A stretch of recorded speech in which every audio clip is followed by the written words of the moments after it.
Hello साथियों, आज के वीडियो में हम लोग जानेंगे ट्रिंगल यानी कि त्रिभुज के बारे में। ठीक है, यानी कि त्रिभुज क्या है, त्रिभुज कितने प्रकार के होते हैं, त्रिभुज को कितने तरह से बांटा जाता है और त्रिभुज के कितने भेद होते हैं, सब जानेंगे आज इस वीडियो में हम लोग। ठीक है, चलिए आज की वीडियो स्टार्ट करते हैं। चलिए, सबसे पहले दिया गया है त्रिभुज का परिभाषा। यानी कि सबसे पहले समझ लेना आपको कि त्रिभुज कहते किसको है। यानी कि त्रिभुज यानी तीन गो भुजा, त्रिभुज यानी तीन भुजा, है ना। यानी तीन रेखाखंडों से, तीन गो रेखाखंड आपको ले लेना है इस प्रकार से, और तीन गो रेखाखंड ले लिए। तीन रेखाखंडों से घिरी हुई बंद आकृति को, यानी कि घिरा हुआ रहना चाहिए और बंद होना चाहिए। चलिए तो देख लीजिए, तो ये घिरा हुआ है कि नहीं है, बिल्कुल है, और बंद है। घिरा हुआ बंद के मतलब समझ लीजिए एकदम कहीं से खुला नहीं होना चाहिए। अगर तीनों तरफ से बंद है, तीनों कोना अगर बंद है, तभी वो त्रिभुज कहलाएगा। यानी कि अगर ऐसे अगर पाल दिया जाए तो ये त्रिभुज नहीं कहलाएगा। या फिर दो को सटा हुआ रहे और एक को खुला रहे तो कोई काम बनने वाला नहीं है, ये भी त्रिभुज आपका नहीं होगा। क्यों? क्योंकि बोला है परिभाषा कि तीन रेखा खंडों से घिरी हुई बंद आकृति को ही त्रिभुज कहते हैं। अगर बंद ना रहे तो त्रिभुज नहीं होगा। चलिए एक और दिखा देते हैं आपको। मान लिया जाए ये बंद है और ये ऊपर वाला मुंह बंद नहीं है, तो ये त्रिभुज नहीं कहलाएगा। जैसे आपको एग्जांपल में दे दिया गया है, पहला दे दिया गया है कि ए बी सी। ठीक है, ये त्रिभुज है, सबरों से पैक है ना, सारी तरफ से है ना, तीनों तरफ से बंद, तभी त्रिभुज कहलाएगा। ऐसा करते त्रिभुज आपको समझ में आ गया होगा। अब चलते दूसरे स्टेप पे हम लोग।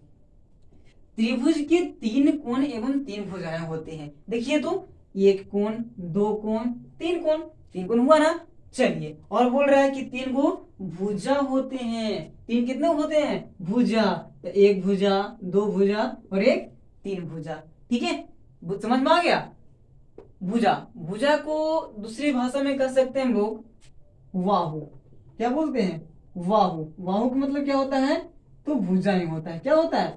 बाहु का मतलब भुजा, और एंगल का मतलब कोण, कोण का मतलब कोण। ठीक है, चलिए अब आपको ये भी समझ में आ गया होगा कि त्रिभुज के तीन कोण एवं तीन भुजा होते हैं। आपको स्पष्ट दिख रहा है ए बी सी जो है से कोण है, लेकिन ए बी बी सी ए सी है सो भुजा है ना।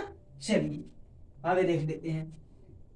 नोट्स में लिखा गया है कि त्रिभुज को मुख्य रूप से दो ही तरह से विभाजित किया जाता है। कौन कौन तरह से? तो देख लीजिए, सबसे पहले एक होता है भुजा की तरह से, यानी कि भुजा के आधार पर इसको बांट सकते हैं त्रिभुज को। और एक होता है जो कोण के आधार पर बांट सकते हैं, यानी कि कोण के आधार पर और भुजा के आधार पर बांट सकते हैं। देख लीजिए, जैसे तीनों कोण है ना, इसको कोण के आधार पर भी बांट सकते हैं और भुजा के आधार पर बांट सकते हैं। यानी आपसे कोई पूछे कि त्रिभुज कितने प्रकार के होते हैं, तो उनसे आपको पुनः पूछ लेना है डायरेक्ट, यानी कि आपको ही सवाल पूछ लेना है क्या, कि त्रिभुज किसके आधार पर आप पूछ रहे हैं, कोण के आधार पर या फिर भुजा के आधार पर। ठीक है, ये बात आपको बोलना ही होगा, नहीं तो आप गड़बड़ कर दीजिएगा। ठीक है, चलिए देख लेते हैं।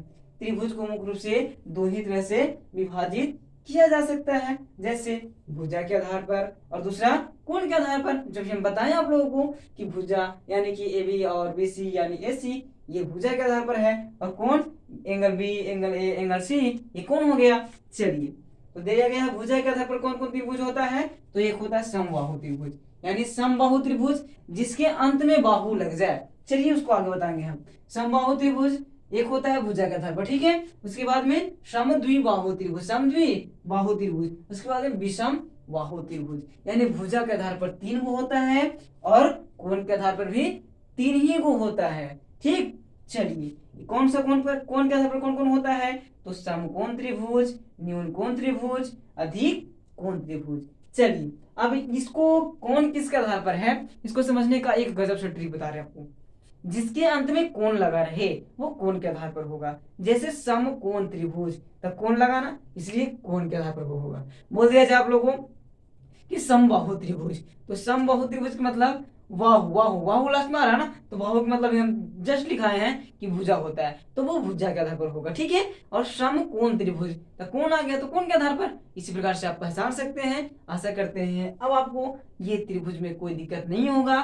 चलिए ठीक है, इसलिए मेरे चैनल को सब्सक्राइब करें, लाइक करें और शेयर करें। ठीक है, मिलते हैं अगले वीडियो में दूसरा पार्ट लेकर के। ये सबकी परिभाषा बताएंगे हम आपको।